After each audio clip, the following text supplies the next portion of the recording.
Hello friends, आज के इस वीडियो लेक्चर में हम पढ़ने वाले हैं किस तरह से सॉल्युबिलिटी के ऑर्डर हम इजी वे में फाइंड आउट करें। जब भी सॉल्युबिलिटी से रिलेटेड क्वेश्चन आते हैं बड़ा कंफ्यूजन होता है, तो मैं यहाँ पे एक ट्रिक आपको बताने जा रही हूँ जिसकी हेल्प से आप सॉल्युबिलिटी के जितने भी क्वेश्चन आएंगे आप उन्हें आसानी से कर लेंगे। देखो, ट्रिक ये है कि आपके पास में कोई कंपाउंड है, वो केटाइन से बना है ना, केटाइन एंड एनायन से बना है अगर, तो हम यहाँ पे क्या देखेंगे कि इन केटायन और एनायन, जैसे केटायन की रेडियस आर प्लस होगी और एनायन की रेडियस हम क्या बोलेंगे, आर माइनस बोलेंगे। तो अगर मेरे पास में इन केटायन और इन एनायन का रेशो, आप बोल सकते हो कि अगर मेरे पास में इन दोनों की रेडियस का जो डिफरेंस है, जैसे केटायन और एनायन, ये दोनों रेडियस, इन दोनों के बीच का अगर रेडियस का डिफरेंस आपका स्मॉल आता है, आप सिंपली ये याद रखो कि मैंने यहाँ पे जो ये बनाया है, आप देख सकते हैं कि यहाँ पे ऑलमोस्ट सेम साइज़ के हैं, मतलब ये दोनों सेम साइज़ के हैं। और अगर मैं यहाँ पे एक ये बनाऊँ प्लस और एक यहाँ पे थोड़ा बड़ा एनाइन बनाती हूँ, ठीक है। तो इनऑर्गेनिक केमिस्ट्री का एक रूल है, छोटू छोटू के साथ में स्टेबल और मोटू मोटू के साथ में स्टेबल। तो अगर मेरे पास में यहाँ पे ये दोनों ही सेम साइज़ के हैं, आप बोल सकते हो कि यहाँ पे छोटू छोटू हो गया, मोटू मोटू हो गया, तो मैंने काफ़ी छोटू बनाया है यहाँ पे, तो छोटा छोटे के साथ में बहुत ज़्यादा स्टेबल होगा। तो जनरली आपको सॉल्युबिलिटी के लिए याद रखना पड़ता है कि भाई हाइड्रेशन एंथैल्पी क्या होनी है, लेटाइस एंथैल्पी क्या होनी है। अगर हाइड्रेशन एंथैल्पी ज़्यादा होती है तो सॉल्युबिलिटी ज़्यादा हो जाती है, लेटाइस एंथैल्पी ज़्यादा होती है तो सॉल्युबिलिटी कम हो जाती है। लेकिन यहाँ पे आपको इन सब चीज़ों से बचना है अगर, तो ये ट्रिक फॉलो करना है आपको। यहाँ पे ये देखना है, more is the difference, more is the radius difference, आप इसको ऐसे लिख सकते हो, more is the radius difference between cation and anion, cation and anion, तो more will be the solubility. तो ये कैसे समझ में आएगा कि इनमें डिफरेंस, तो देखो आपके पास में डिफरेंस ऐसे देखना, ये दोनों अगर लगभग सेम साइज के हैं तो इन दोनों के केटायन और एनायन के बीच का रेडियस का जो डिफरेंस होगा वो लेस डिफरेंस होगा। और अगर लेस डिफरेंस है, अगर आपके पास में लेस डिफरेंस आता है बच्चों, तो लेस डिफरेंस होने की वजह से ये लेस सॉल्युबल होंगे, ठीक है। दूसरा जो मैंने यहाँ पे एक एग्जांपल लिया है प्लस और माइनस, तो यहाँ पे एक छोटा है एक मोटा है, मतलब केटायन और एनायन के बीच में साइज का डिफरेंस है, तो यहाँ पे जो आपका रेडियस का डिफरेंस होगा वो रेडियस का डिफरेंस ज़्यादा होगा। और अगर रेडियस का डिफरेंस ज़्यादा हो रहा है तो सॉल्युबिलिटी क्या हो जाएगी, हमारी ज़्यादा हो जाएगी। इतना समझ में आया कि मोर is the radius difference between cation and A9. तो इस रेडियस का डिफरेंस ज़्यादा कहाँ होगा, तो आप देखेंगे कोई एक छोटा होगा और कोई एक काफ़ी बड़ा होगा। उस केस में यहाँ पे जो बॉन्ड बनेगा वो बॉन्ड इतना स्ट्रॉन्ग नहीं बनेगा, इसलिए ये इजीली सॉल्युबल हो जाएंगे। इतना समझ में आया। अब देखिए हम थोड़े से एग्जाम्पल की ओर चलते हैं।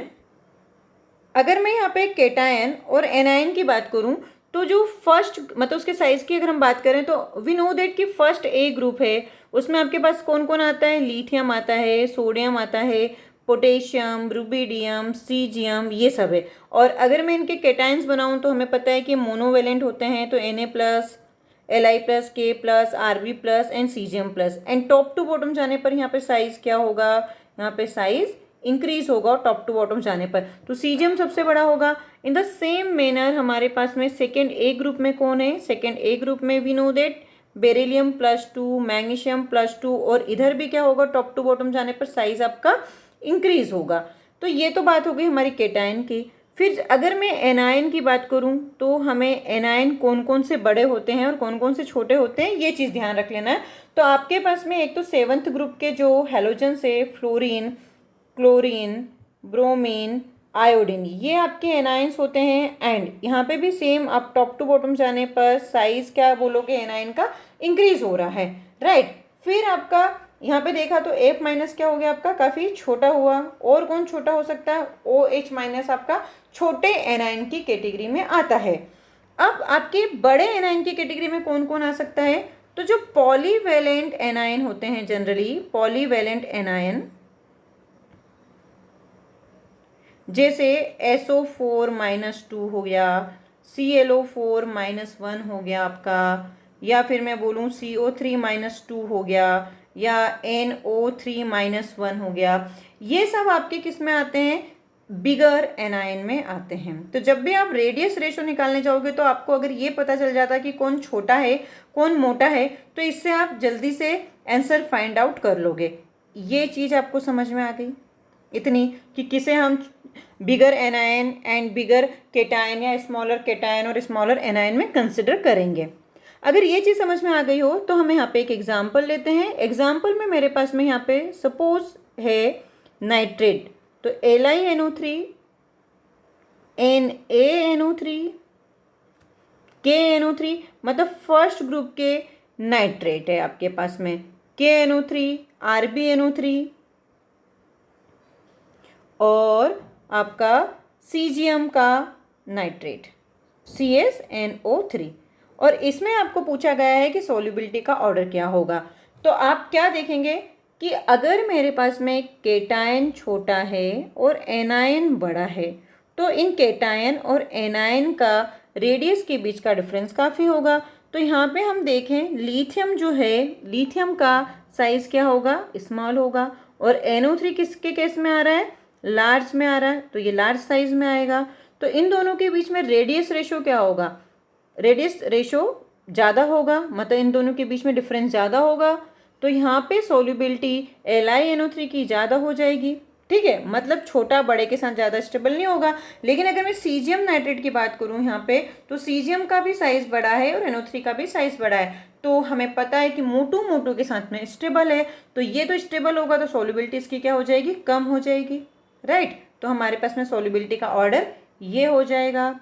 फिर और अगर हम एग्जाम्पल लें इसमें, तो आपके पास में एक आता है beryllium hydroxide, magnesium hydroxide, calcium hydroxide, SrOH whole twice, strontium hydroxide, और आपका एक और बच गया बेरिलियम हाइड्रोक्साइड। और अगर आपसे यहाँ पे पूछे कि इनकी सॉल्युबिलिटी का ऑर्डर क्या होगा, तो मैंने बताया कि OH- जो होगा वो किस में आता है? स्मॉल एनायन की कैटेगरी में आता है। और यहाँ पे टॉप टू बॉटम जाने पर साइज केटायन के केस में क्या होगा? बढ़ेगा, मतलब बेरिलियम क्या होगा? स्मॉल साइज का होगा। OH भी क्या होगा आपका? स्मॉल साइज होगा। तो छोटा छोटे के साथ में क्या हो गया? स्टेबल हो गया। इसलिए यहाँ पे सॉल्युबिलिटी का ऑर्डर क्या हो जाएगा? BaOH होल ट्वाइस ज़्यादा सॉल्युबल होगा। फिर आपका ये, उसके बाद में calcium hydroxide, then magnesium hydroxide, और सबसे कम यहाँ पे सॉल्युबल कौन होगा? बेरिलियम का हाइड्रोक्साइड। मैं इसको यहाँ पे लिख देती हूँ, बेरिलियम हाइड्रोक्साइड। बात समझ में आई? और एग्जाम्पल देखते हैं। अगर आपके पास में आता है LiF, NaF, KF, RbF and CSF, right. तो लिथियम क्या है यहाँ पे? स्मॉल साइज का है। फ्लोरीन भी क्या है आपका? स्मॉल साइज का है। लेकिन यहाँ पे हम देखें सीजियम क्या है आपका? Large size. लेकिन फ्लोरीन क्या है आपका? Small size. तो यहाँ पे जो सॉल्युबिलिटी का ऑर्डर होगा, मतलब ये बहुत बड़ा और ये बहुत छोटा है, तो छोटा बड़े के साथ में स्टेबल नहीं रह पाएगा, इसलिए सॉल्युबिलिटी इसकी ज़्यादा हो जाएगी। तो यहाँ पे सॉल्युबिलिटी का ऑर्डर क्या हो जाएगा? ये आपका सॉल्युबिलिटी का ऑर्डर जाएगा। ठीक है, और एक एग्जांपल लेते हैं। जैसे आपके पास में आता है LiClO4, NaClO4, KClO4, यहाँ पे KClO4, RbClO4 एंड CsClO4, ये आया। तो मैंने स्टार्टिंग में ही आपको बता दिया है कि जो ClO4 है ये आपके किस में आता है? बिगर एनाइन की कैटेगरी में आता है। तो जब ये ब्रेक होता है तो आपका लिथियम क्या देगा? लिथियम +1 बनाएगा और यहाँ पे ClO4- बनाएगा। तो ये आपका क्या है? स्मॉलर साइज का है, ये आपका लार्जर साइज का है। तो छोटा बड़े के साथ में क्या है? अनस्टेबल है, राइट। तो यहाँ पे सॉल्युबिलिटी का ऑर्डर क्या हो जाएगा? टॉप टू बॉटम जाने पर ये ऑर्डर आ जाएगा। समझ में आया? अगर हम और एग्जाम्पल लें, NaI, KI, RBI और CSI, ये लिया हमने, तो आप यहाँ पे क्या बोलोगे कि कहाँ ज़्यादा डिफरेंस हो जाएगा? ये Na क्या हो जाएगा आपका स्मॉलर साइज, लेकिन आयोडीन आपका क्या हो जाएगा? लार्ज साइज का हो जाएगा। तो अगेन छोटू मोटू के साथ में क्या है? अनस्टेबल। और छोटू मोटू के साथ में अगर अनस्टेबल है तो आपके लिए क्या हो जाएगा? सॉल्युबिलिटी बढ़ जाएगी, इसलिए सॉल्युबिलिटी का ऑर्डर ये आ जाएगा। ठीक है, आप इस तरह से और भी दूसरे क्वेश्चन कर सकते हो। मैं आपको क्वेश्चन दे रही हूँ होमवर्क में, और आप अपने आंसर कमेंट सेक्शन में मुझे सेंड करेंगे। आपके पास में राइट द सॉल्युबिलिटी ऑर्डर